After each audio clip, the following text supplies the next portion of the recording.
In the next song, you can find framed uppercase letters at several locations in the score.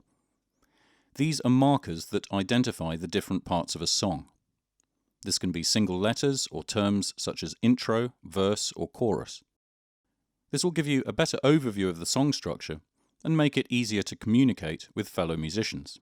If we take a look at the beginning of the song, we see the letter X above the notes in the first bar. It refers to the position on the fretboard. The X is a Roman numeral which is used in classical guitar notation and tells us that we should place our hand in the 10th position. This means that the index finger is on the 10th fret, while the other fingers are placed on the adjacent frets. The middle finger is responsible for all the notes on the 11th fret, the ring finger covers the 12th fret, and the little finger takes care of the 13th fret. In the 5th position, the index finger would be placed on the 5th fret, and the other fingers would be placed on the 6th, 7th, and 8th frets. You will also find the fingering numbers underneath the notes, but the position number is a great help for initial orientation. Most of the A section is played as quarter notes, and the fretted notes are usually struck twice. Everything happens on the low E string. You start with 2 picks of the open E string, followed by the ring finger on the 12th fret. Then continue on the 10th and 12th fret. To make switching between the ring and forefinger easier, you should put both fingers on the string together on the 3rd downbeat in the first bar when the note on the 12th fret is fretted. All you have to do is take the ring finger off in the 2nd bar. The index finger is already in the correct position. This is how the first 2 bars should be played.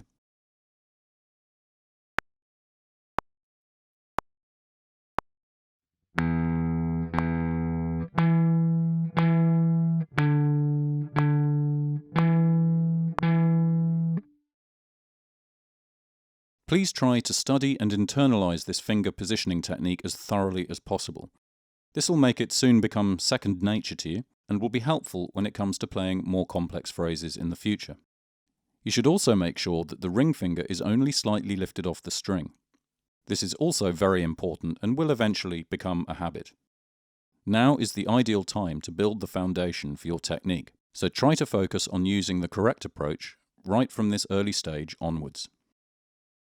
Let's continue with the 4th bar, where the little finger is placed on the 13th fret, followed by the ring finger on the 12th fret. The ring finger was already in the right position from the previous bar, and stays there when the little finger is fretted. Here are bars 3 and 4.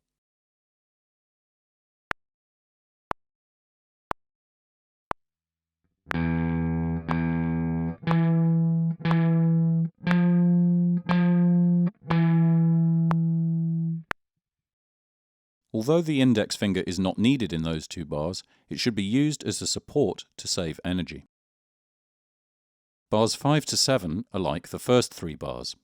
Only the 8th bar offers a small variation where we change from the little finger to the index finger. Again, make sure that the finger is already in the right position. This is what bars 7 and 8 sound like.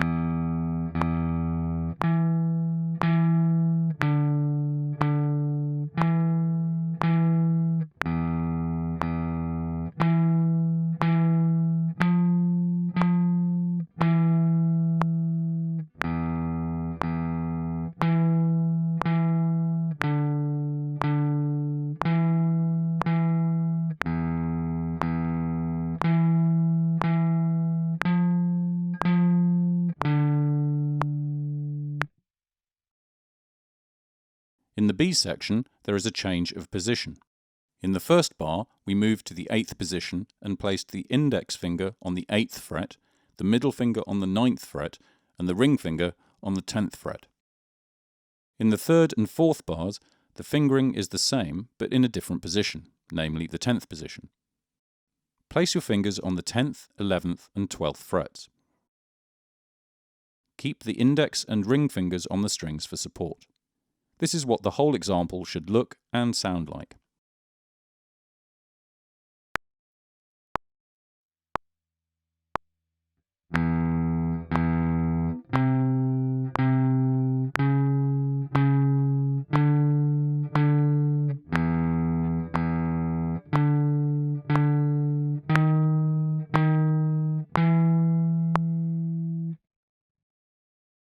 When you rehearse the song, do it like this. Play 2 bars slowly, then take a short break and repeat. If you feel you can play both bars with confidence, repeat them 5 more times to establish them before moving on to the next 2 bars. Please pay attention to all aspects of your performance, including playing slowly and evenly, tapping your foot on the downbeats, fretting with the fingertip, placing the finger behind the frets, not pressing too hard, preparing the forefinger, and not lifting the fingers too far off the string. If you can play all the bars in a song section in pairs, try to play 4 bars in one go. If that works, repeat it 5 times over to memorize it before you try to play the full 8 bars. In this case, the complete A section. This is the most sensible method to learn a song. Always start with small chunks of 1 or 2 bars, depending on the difficulty and number of notes. Then double the number of bars. For the A section, the procedure would look as follows.